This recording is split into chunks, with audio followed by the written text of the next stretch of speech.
Hi, welcome to Surviving Motherhood. Hey, I wonder, have you ever been in a war? Maybe you're fighting one right now. I want to talk a little bit about war this morning. Been reading through Deuteronomy lately, and in Deuteronomy chapter 20, God talks with the Israelites about going into war. This is what he says.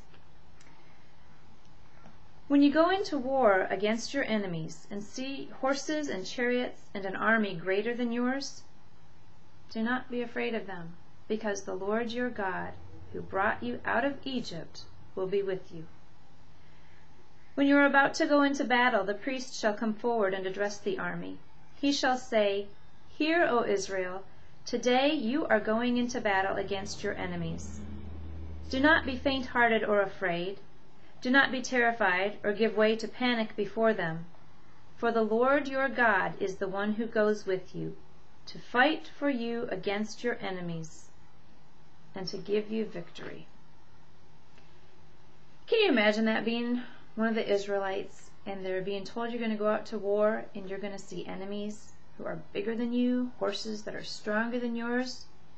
But don't be afraid. Now, on a human level, that sounds crazy. You're taking on the big guy. Of course you're going to be afraid. But Moses here was reminding the people that God, the same God who brought them out of Egypt, they were in slavery when certainly the Egyptians seemed bigger than them. Getting out of Egypt seemed like it was probably too much for them. But God led them out. And Moses was reminding them that God was going to fight for them against these enemies too. I have to think that would have been an encouraging thing to hear, even though they were probably afraid, to be reminded that God was with them and He was going to fight for them. That God was going to go with them and fight against their enemies to give them victory.